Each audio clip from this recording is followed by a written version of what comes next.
Bien, et après cette pause, nous nous retrouvons encore une fois de plus, M. Arfachad et M. Bilali Diko.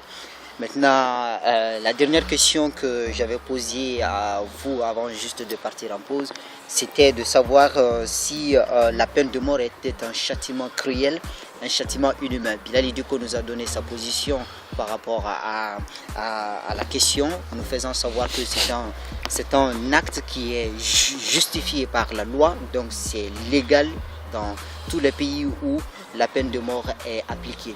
Maintenant, par rapport à la question, M. Arfachad, nous aimerions savoir votre position. D'accord, comme je l'ai dit avant la pause, j'ai dit que l'homme est depuis l'Antiquité un être, un facteur nécessaire ou essentiel de production. Parce que je suis économiste, donc je vais passer par là. Il a dit que c'est légal. C'est légal. Disons que dans des pays, il y a des pays que boire du vin ou fumer le hashish ou des trucs de ce genre, c'est légal, alors que ça tue. Cela ne nous empêche pas de dire à quel point ce n'est pas nécessaire ou à quel point c'est mal. Bon, je vais revenir sur la question. Chaque année qui passe rend les arguments pour l'abolition encore plus irréfutables. Partout, l'expérience montre que les exécutions ont un effet déshumanisant sur les personnes qui y participent d'abord.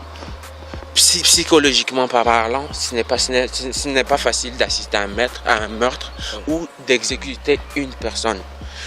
Du coup, nulle part il n'a été démontré que la peine de mort faisait baisser la criminalité ou les violences politiques d'un pays à l'autre. Elle est utilisée de manière disproportionnée contre les plus démunis ou les minorités ethniques ou raciales même, on peut dire. Je vais m'arrêter là. Je voudrais dire en fait que lorsqu'il dit que la peine de mort est appliquée et que cela est un acte déshumain. Je voudrais en fait restaurer la vérité. Pourquoi? Parce qu'en fait, on ne peut pas se permettre de dire de tels propos. Il faudrait que ce soit fondé. Pourquoi? Parce qu'elle est appliquée aujourd'hui par les pays qui sont considérés comme étant des modèles dans la croissance économique. La Chine, première puissance économique, utilise la peine de mort contre tout acte lié à la corruption, par exemple. Donc c'est un acte qui, dans un premier temps, a pour objectif de dissuader les personnes qui voudraient commettre, par exemple, la corruption. Donc en Chine, vous verrez rarement une personne qui vole l'argent du contribuable. Pourquoi? Parce qu'il y a la peine de mort qui est prévue. Aux États-Unis, vous verrez rarement également un mineur qui est violé. Pourquoi? Parce qu'il y a la peine de mort qui est prévue. Michel Arfachad, vous partagez ce point de vue? Non, n'oublions pas. Soit disons que c'est un facteur pour dissuader les criminels. Non, ce n'est pas un facteur de dissuasion. Moi, en tout cas, écoutez, oui, l'objectif premier, c'est ça. Mais cela ne veut pas dire que c'est une réussite en fait. Ouais. Ce que je vais avancer, disons aussi qu'elle est prononcée et appliquée de façon arbitraire. La peine de mort. Attends, j'arrive. Ce châtiment a un effet irréversible et entraîne inévitablement la mort de personnes innocentes encore. N'oublions pas ça encore. Et il s'agit aussi d'une violation des droits fondamentaux de l'être humain. Un droit très important. Ouais. N'oublions pas tout ça aussi. Bilali Diko, c'est quand même... je voudrais juste restaurer la vérité sur deux points. Vous dites toujours en intervenant que vous restaurez la vérité comme si ce que je dis n'est pas une vérité. Parce que ce n'est pas exact. Lorsqu'il dit dans un premier temps que la peine de mort est prononcée de façon arbitraire, ce n'est pas exact. Pourquoi? Parce que la peine de mort elle est prononcée, en tout cas dans la majorité des États, après un procès. Donc ce n'est pas de façon arbitraire. Mais c'est de façon arbitraire. Aujourd'hui, elle sert souvent de répression, tu vois, de politique, c'est tout.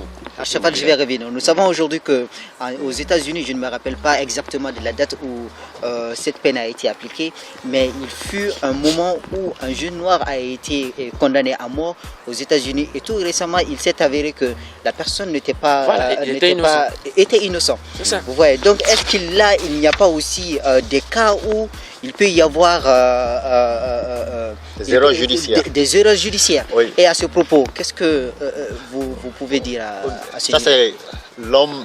Enfin, l'homme n'est pas parfait. Tout le monde peut se tromper. Et voilà. Voilà. Et voilà. Et L'homme n'est pas parfait. Tout moi, le je monde voudrais peut se dire en fait tromper. que la personne, le cas que vous évoquez, c'était la peine, comment dire, la condamnation pour, voilà, la peine, pas capitale, mais perpétuelle en fait. C'était pour la prison à vie. Alors, je voudrais dire en fait que, réitérer un point, c'est-à-dire qu'on ne condamne pas une personne à mort juste par plaisir de le faire. Ce n'est pas un plaisir. On le condamne parce que la personne porte atteinte Qui à dit que un acte c'est un qui est plaisir? considéré. C'est pas un plaisir, bien sûr. On condamne une personne parce que la personne commet un acte qui est considéré étant un crime contre l'État, un crime contre la personne humaine. On ne va pas laisser une personne qui viole une mineure ici, juste parce qu'on se dit que le droit de l'homme est un texte qui a été évoqué. D'accord. Oui, La personne oui. qui se Attends, transforme je vais essayer de lui répondre un peu. Alpha Chaloui. Attends, mais il y a des châtiments, tu vois, plus qui justifieraient vraiment l'acte de la personne que la peine de mort. Attends, je vais avancer un peu quelques chiffres. Ce sont des On chiffres constate évoqués que- par Ah, non, des non, non, personnes qui font même la peine de mort. Voilà, Qui c'est ça exécutent la peine de mort. c'est ça même. C'est ça même. Je Donc, vais ce sont des- te montrer à quel point la peine de mort n'est pas nécessaire. Selon la thèse. Ils ont dit, on constate Il a que on les lui condamnés laisse- à mort Oui. en Californie coûtent 184 millions de dollars de plus au gouvernement que ceux qui sont incarcérés à vie. Vous voyez, n'est-il pas nécessaire de les condamner en perpétuité sans condition de Sans leur libération? arracher la vie. Voilà, sans leur arracher la vie.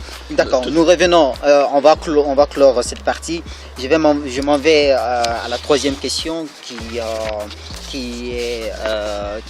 fait référence à une résolution des Nations Unies, à savoir le 18, parce qu'il faut le dire, le 18 décembre 2007, l'Assemblée générale des Nations Unies, l'ONU, a adopté une résolution par rapport à la peine de mort. La résolution, c'est la résolution 62-149, appelant à un moratoire sur les exécutions dans le monde. Je voudrais savoir quelle est votre position par rapport à un moratoire. Faut-il mettre en place un moratoire sur cette question en attendant qu'il y ait des réflexions mûres sur cette peine qui est la peine capitale? D'abord, Bilal Diko. Je veux dire en fait que moi c'est une conviction personnelle. Il y a des actes qui sont commis aujourd'hui dans le monde qui ne méritent qu'il y ait un coup d'arrêt. Il est très très important, par exemple pour des crimes contre l'État, c'est-à-dire porter atteinte à la nature de la République, c'est un crime qui doit être condamné. La personne qui porte atteinte à la continuité de l'État, à la nature de la République, la personne qui effectue des actes criminels comme un meurtre par préméditation mérite d'être tué également. La peine de mort est appliquée en Arabie Saoudite, est appliquée dans 100 pays à travers le monde. Plus Oui. de la moitié des États dans le mais monde. est-ce que faut-il faire un moratoire sur le sujet À aujourd'hui? mon avis, non. On n'a pas besoin de faire cela. Pourquoi? C'est une peine dissuasive à mon avis, c'est-à-dire que ça peut pousser des personnes à ne pas commettre des actes criminels. Donc c'est une peine dissuasive, ça nous permet d'éviter certains actes. En Chine, il n'y a pas assez de corruption justement parce qu'il y a la peine de mort. Voilà, donc à mon avis, on n'a pas besoin de moratoire parce que c'est une déterminante absolue qui pourrait permettre d'assurer une stabilité dans la vie sociale de la République. Arrêtez de parler de stabilité. Arrêtez de parler ici de stabilité. Parce que commettre un meurtre ou répondre le meurtre par un meurtre, on ne peut pas parler de stabilité ici. Parce que vous dites souvent ça. Il porte atteinte à la stabilité d'un pays, il porte atteinte à la continuité de l'État, et moi je ne suis pas d'accord. Disons que voilà, porter atteinte à la continuité de l'État, vous dites que ça porte atteinte à la continuité de l'État. Et l'argent utilisé pour un détenu, qu'il soit exécuté, est-ce que ça ne porte pas atteinte à la continuité de l'État parce que plusieurs milliards de dollars, je veux vous dire, aux États-Unis ce n'est pas pareil. Une personne qui remet en cause la nature de la République ne... Attends, je peux te poser une question, Bilal? Il ne nous reste pas assez de temps. Je voudrais qu'on aille droit au but. Monsieur Arfachad, quelle est votre position? Je suis pour le moratoire, bien sûr. Voilà. Vous connaissez toujours ma position, je suis pour le moratoire. Je suis pour le moratoire, bien sûr. Je suis pour le moratoire, bien sûr. D'accord. Maintenant, nous arrivons presque à la fin de cette émission. Nous vous remercions sincèrement pour pour ce partage que vous avez eu à nous faire concernant le sujet.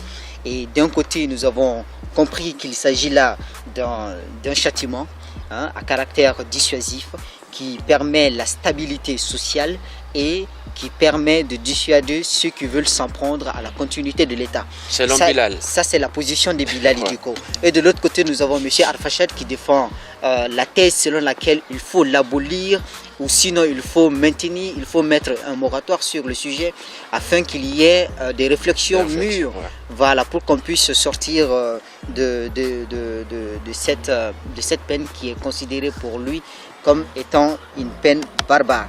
Puisqu'au-delà de la stabilité, il y a aussi la dignité humaine dont il faut préserver.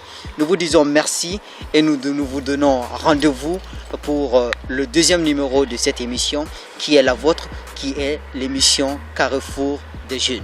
Merci et à très bientôt.